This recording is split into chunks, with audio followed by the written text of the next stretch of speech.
Entonces, hablando de la fisiopatología de esta entidad, debemos resumirlas en dos grandes grupos: en mecanismos desencadenantes y mecanismos progresivos.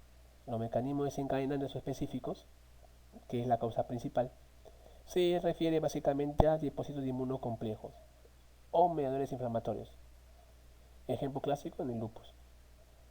Y tenemos mecanismos progresivos, que a la cabeza aquí está la esclerosis glomerular, que va a ser el resultado final de estos mecanismos, mediado, como ya mencionamos antes, por el sistema renina-angiotensina-aldosterona por medio de la angiotensina 2, y esa angiotensina 2 activa el factor de crecimiento transformante beta, que va a hacer todos los cambios para llevar a una esclerosis glomerular. Entonces, tenemos que hablar sobre la esclerosis glomerular, y resumiendo va a tener tres etapas: una infiltración celular, una coagulación interglomerular y una alteración en la presión del glomérulo. A ver, una infiltración celular, resumiendo, básicamente va a ser presencia de células inflamatorias que van a conllevar una liberación de interleuquinas, quimioquinas y reactantes de inflamación que van a conllevar la destrucción del glomérulo. Y esta infiltración celular va a ser la responsable de la proteinuria por presencia de alteraciones a nivel de la membrana basal glomerular. ¿En qué parte? Al nivel de su carga eléctrica. Y esta infiltración también va a conllevar a quién? A que proliferen los fibroblastos. Estos fibroblastos que producen el factor de crecimiento transformante beta, que va a ser el responsable de todos estos cuadros que vamos a ver. Luego, una coagulación intraglomerular se refiere a una activación de la cascada de coagulación por medio de complemento y plaquetas.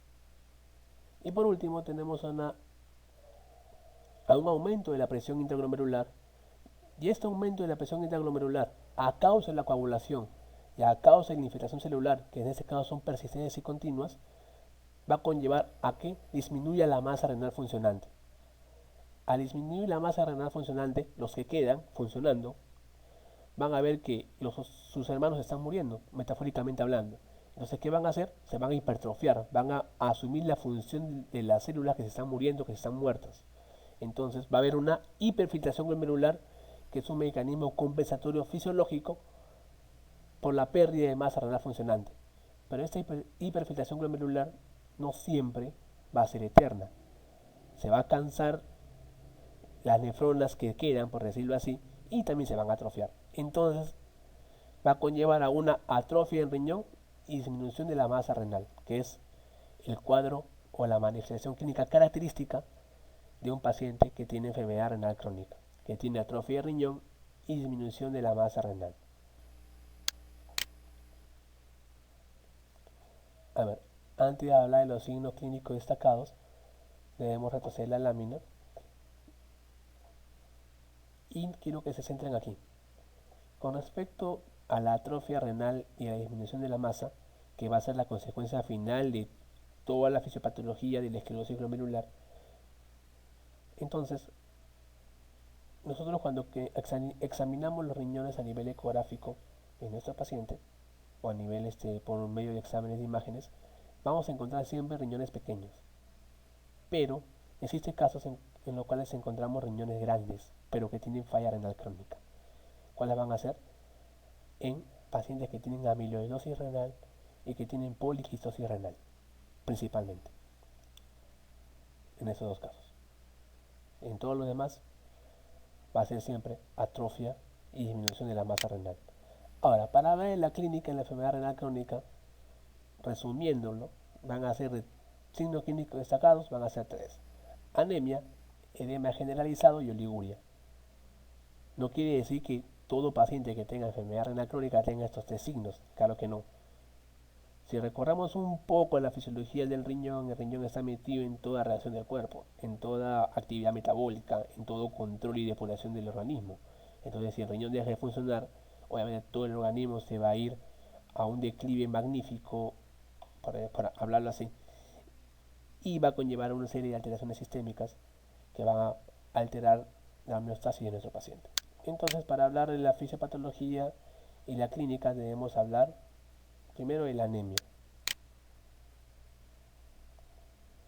Entonces, recordamos que el riñón produce una sustancia llamada eritropoyetina. Entonces la eritropoyetina normalmente, ¿qué es lo que va a conllevar? A estimular la eritropoyesis a nivel de la médula ósea.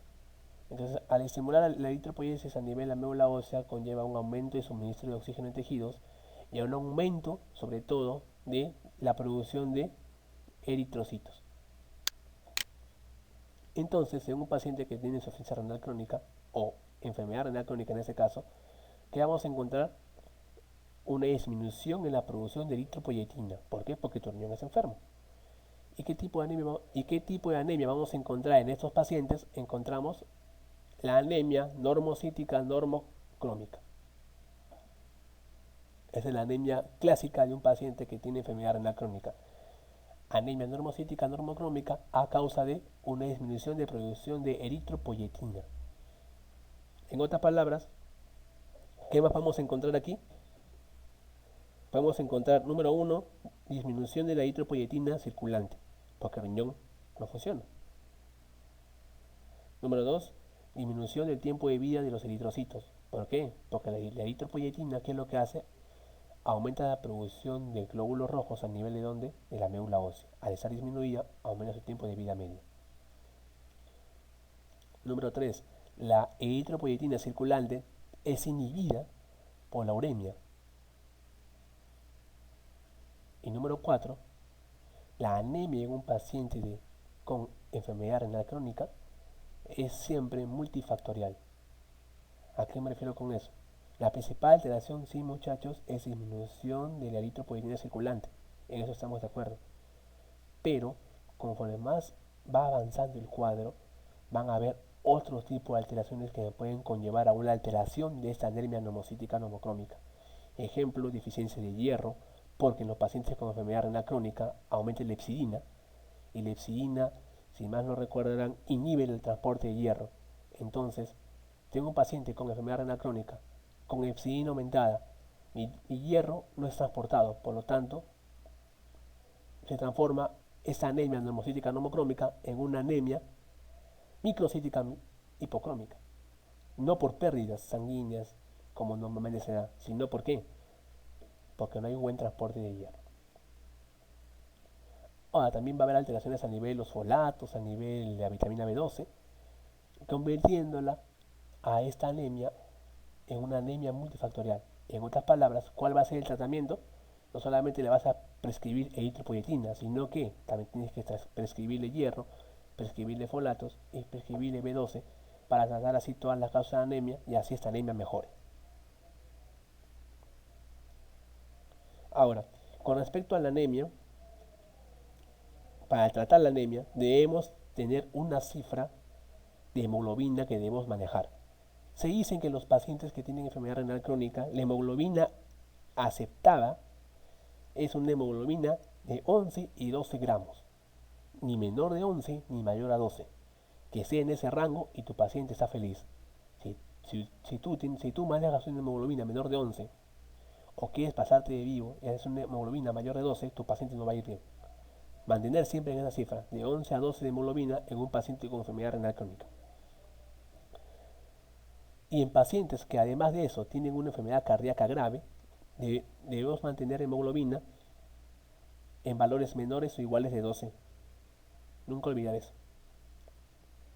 Ahora, dijimos que esa anemia también es multifactorial. Entonces, ¿cómo tratamos en ese caso el poco transporte de hierro? Porque la epsidina en ese caso está aumentada. Entonces lo tratamos con hierro endovenoso. ¿Por qué no puede ser por vía oral? Porque la uremia impide esto. ¿Y por qué no puede ser por intramuscular? Porque la absorción es irregular. Entonces nunca olvidar que los valores de hemoglobina en un paciente con enfermedad renal crónica tiene que estar entre 11 y 12. Y si tiene enfermedad cardíaca grave, menor o igual a 12. El tratamiento es simplemente multifactorial: eritropoyetina, hierro, folatos y B12. ¿Y cuál va a ser la manifestaciones clínicas que tiene el paciente que tiene anemia? Fatiga, astenia, aumento del sueño y palidez terrosa. La palidez terrosa está muy relacionada con la anemia en un paciente que tiene enfermedad renal crónica. Ahora, también existen causas de anemia en enfermedad renal crónica, pero no por la uremia, sino por la diálisis, por los efectos tóxicos del aluminio. Esto no está muy demostrado, pero en la literatura se menciona. Otra vez el cuadro de la eritropoiesis, que esto ya lo conocen muy bien. Estos pacientes también tienen edema. Ahora, el edema en estos pacientes va a ser por dos mecanismos. Número uno, va a ser por disminución de la presión oncótica por la misma proteinuria. Y número dos, por alteraciones a nivel del sodio. Ahora, nunca olvidar eso. Pacientes con enfermedad renal crónica, el mecanismo de proteinuria son dos. Uno, por una retención primaria de sodio, por causa de la hipertensión. Y número dos, por el edema, ocasionado por disminución de la presión oncótica. Entonces, el edema en un paciente con enfermedad renal crónica es causado, número uno, por retención de sodio y número dos, por presión oncótica disminuida por la proteinuria persistente. Ahora, en estos pacientes existe algo muy interesante. Estos pacientes toleran muy bien las pérdidas renales de sal y agua, pero las pérdidas extrarrenales no las toleran muy bien. Ejemplo, un paciente con enfermedad renal crónica le puede dar un diurético y no hay mucha manifestación clínica. En cambio, estos pacientes, no sé, por una u otra razón sufren diarreas, vómitos, se van a descompensar totalmente hasta llegar al choco. Esa es la característica.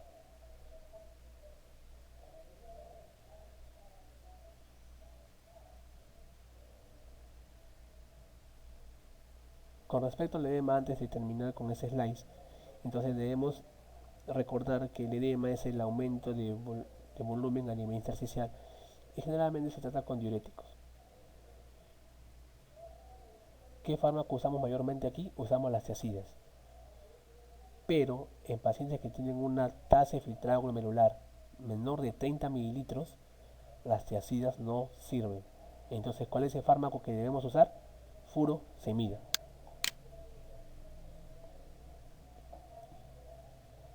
Bueno, y tenemos el llamado síndrome urémico, que es una de las complicaciones más temibles en una falla renal crónica. Que tenemos múltiples causas, desde encefalopatías, pulmón urémico, alteraciones a nivel de metabolismo óseo, como la osteodistrofia renal, hasta trastornos electrolíticos y endocrinos, que vamos a detallar a continuación. Con respecto a la osteodistrofia renal, debemos resumir que existen dos tipos de entidades. Entidades que presentan un alto remodelado, que son ocasionadas por el hiperparatiroidismo secundario, y enfermedades que presentan un bajo remodelado. En este caso encontramos a dos entidades, a la enfermedad adinámica ósea y a la osteomalacia. Aquí tiene un esquema sobre las diferentes manifestaciones fisiopatológicas que podemos encontrar en esos pacientes, que lo vamos a resumir en dos maneras. El riñón, que produce, muchachos, aparte de eritropoyetina, produce la vitamina D3 o vitamina D3 activa, o el colicalciferol. Entonces, al existir una alteración crónica del riñón, va a haber una disminución de la producción de la vitamina D3. Y al haber una disminución de la vitamina D3, va a conllevar a una disminución en la absorción intestinal de calcio. Eso es lo que debemos recordar.